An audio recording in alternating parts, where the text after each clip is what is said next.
E aí galera que nos acompanha aqui no canal Mate Motivando, eu sou o professor Iago e hoje nós teremos mais uma aula sobre química, isso mesmo, sobre química e não matemática, ligação iônica.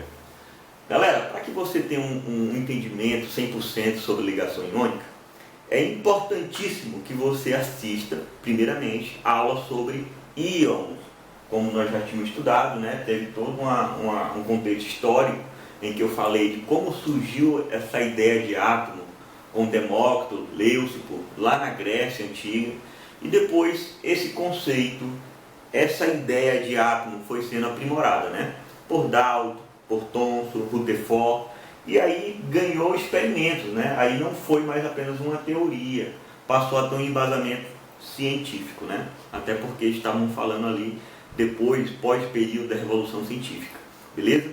Então, falando um pouco dessa parte histórica, do que é o átomo, nós entendemos o quê? Que o átomo tem duas partes principais.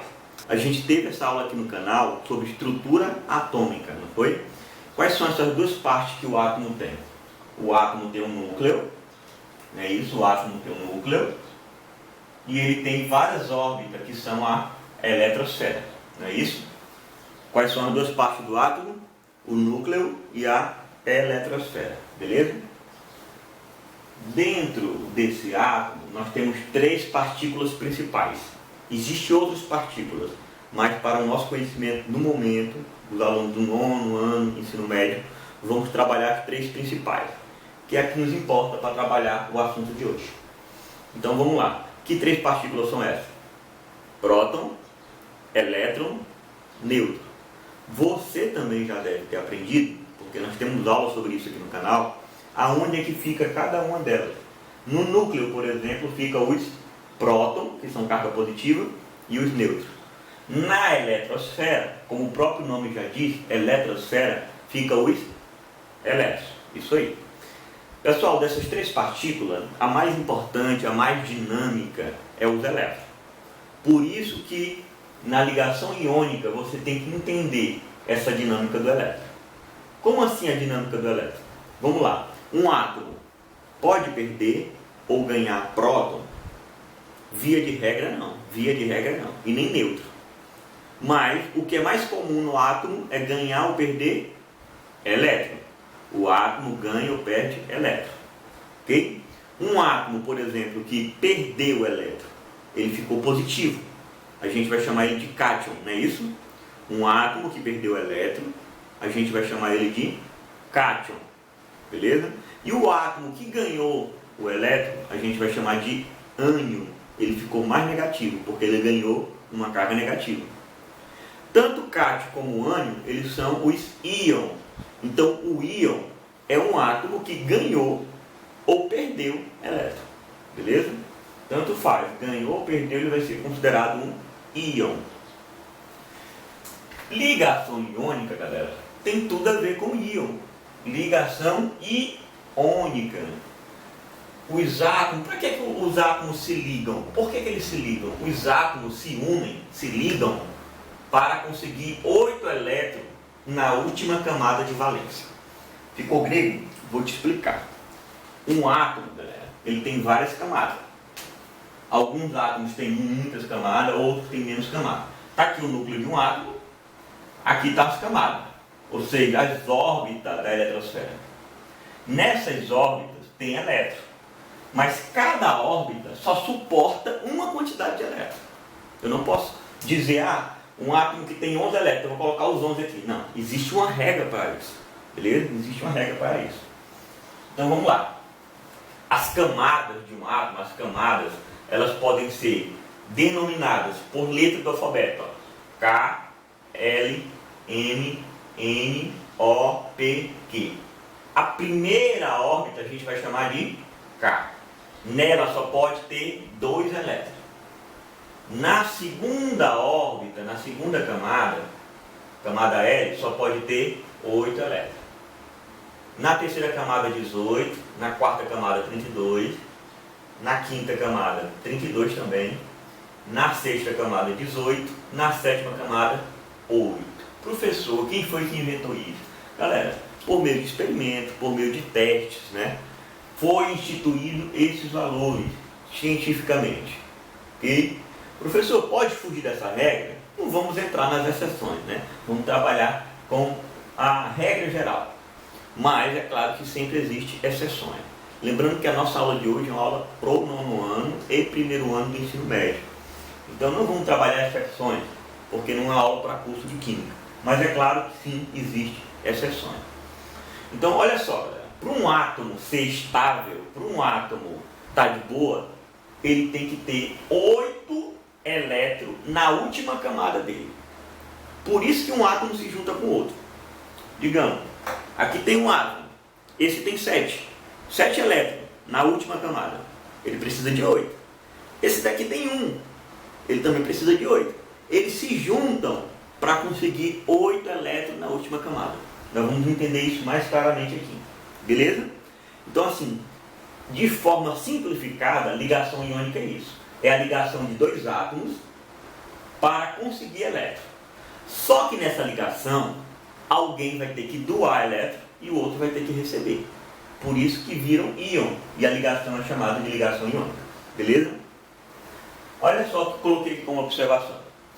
Ligação iônica é aquela em que há doação e recebimento de elétrons. Repete aí. Ligação iônica é aquela em que há doação e recebimento de elétrons. Beleza?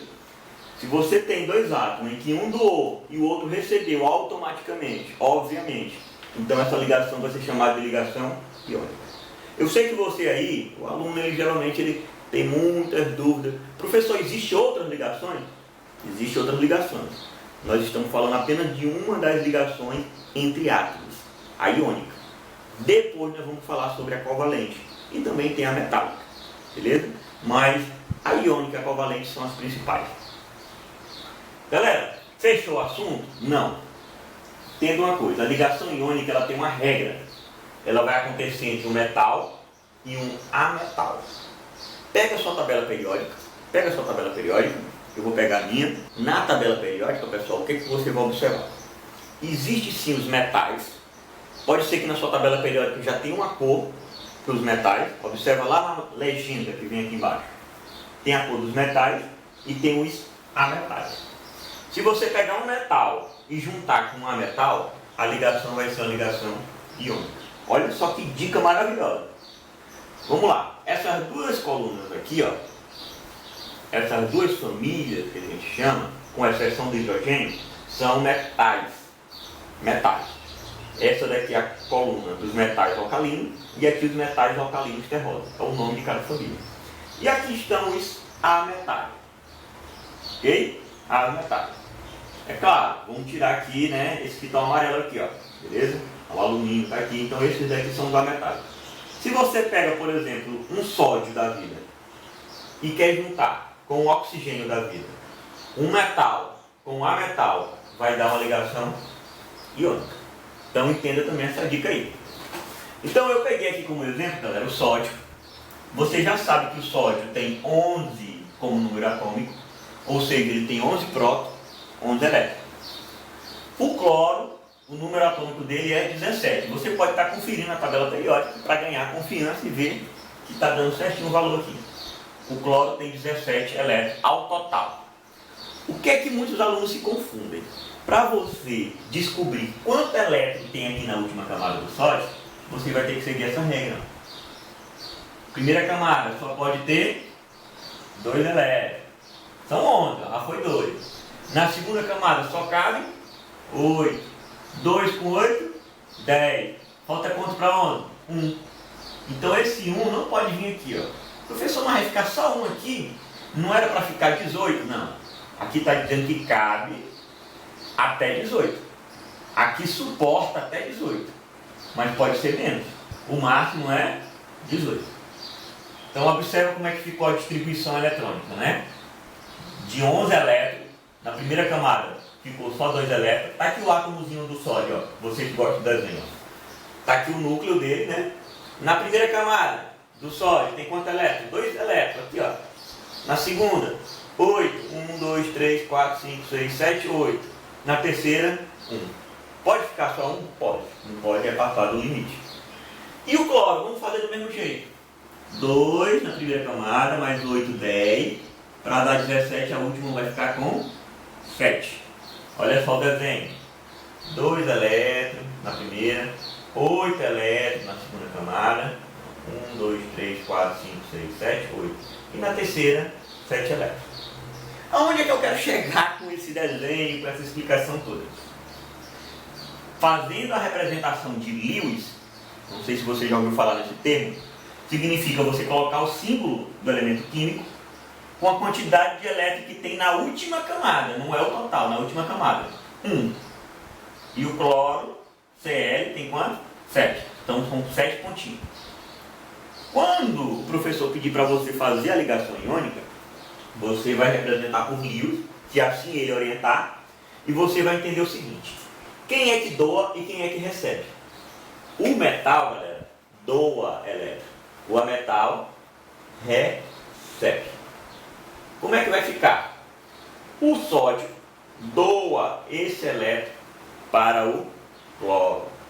Porque o sódio é metal, ele doa. E o cloro é ametal, ele recebe. Se você olhar na tabela periódica, você vai entender que os metais, ó, estão do lado esquerdo, né? Via de regra, né? E os ametais estão aqui, ó. Ok? Com certeza na sua tabela periódica, mais atual, vai estar destacado. Os metais vão estar de uma cor e os ametais vão estar de outra cor, para facilitar. Para você saber então quem é metal e quem é ametal. Beleza? Professor, e agora? Qual é a conclusão disso tudo? A conclusão disso tudo é que o cloro tinha 7 elétrons na última camada. E agora, como ele ganhou mais um, ele ficou com 8 elétrons. E era esse o objetivo de uma ligação, era conseguir 8 elétrons. Professor, mas o cloro foi egoísta, porque o sódio deu 1 e agora ele não está estável, porque ele não tem 8. Não seria melhor o cloro dar os 7? Não, galera. Vou te explicar por quê. Porque o sódio só tinha 1 na última camada. E a partir do momento que ele deu esse 1, ele deu esse elétron aqui, essa camada deixou de existir. Porque não tem mais elétron. Se essa camada deixou de existir, essa última aqui, a última agora passou a ter 8 elétrons também na última camada. Então essa ligação do sódio com o cloro foi beneficente tanto para o cloro, que ficou com 8, como também para o sódio. Porque o sódio precisava se livrar desse elétron para ficar com 8 também na última camada. Observa, esse 1 estava atrapalhando ele. E era exatamente esse 1 que o cloro precisava. Os dois ficaram com 8 elétrons na última camada. Esse é o objetivo de toda a ligação. Dei um exemplo bem simples. Agora nós vamos para um exemplo um pouco mais elaborado para você entender essa situação. Nós temos o alumínio, que ele é um metal. Se você perceber, se você olhar para o alumínio, você fizer o que nós fizemos aqui, ó, a distribuição eletrônica do alumínio, olha só o alumínio aqui, ó. Ele tem 13 elétrons. Ou seja, ele vai ficar com 2 aqui, não é? 2, 8, faz 10. A última dele vai ficar com 3, não é isso? Para dar 13, o alumínio. Por que eu coloquei 3 mais? Porque se ele tem 3 elétrons na última camada, e ele é um metal, ele vai ter que doar esses 3 elétrons. E quando ele doar, ele vai ficar 3 mais. Por isso que é importante você assistir a aula de íons, para você não ficar perdido nisso. Então, alumínio vai doar 3 mais. Eu já sei disso de cor. Não é porque eu sou adivinho, não é porque eu sou mágico. É porque eu fiz a distribuição eletrônica, percebi que ele ficou com 3 na última camada, e como ele é metal, ele vai doar. Então, ele fica 3 mais. O oxigênio, ele tem 8 elétrons. Ou seja, ele tem 2 aqui e 6 aqui. 2 com mais 6, 8. Então, se ele tem 6 na última camada, ele precisa receber, então 2 menos, porque ele vai receber 2 para ficar com 8.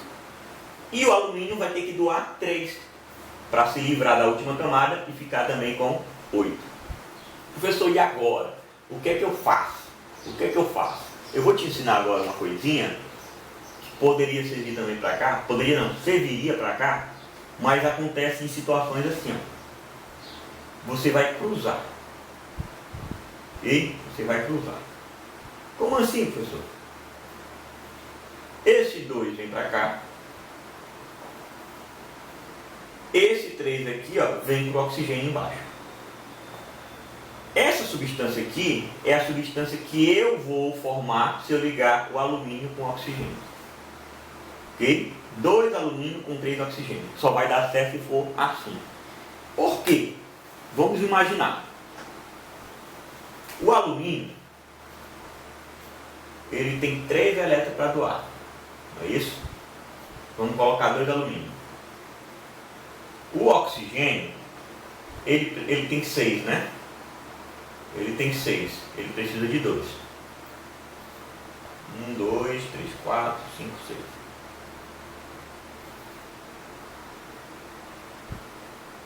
Preste atenção. Esse alumínio tem 3 elétrons para doar, mas um oxigênio só recebe 2. Então ele doa esses 2 que ele tem e ainda fica faltando 1. E ele tem que se livrar desse 1. O que é que ele faz? Ele doa para esse outro. Por isso que tem que ter mais de um oxigênio, entendeu?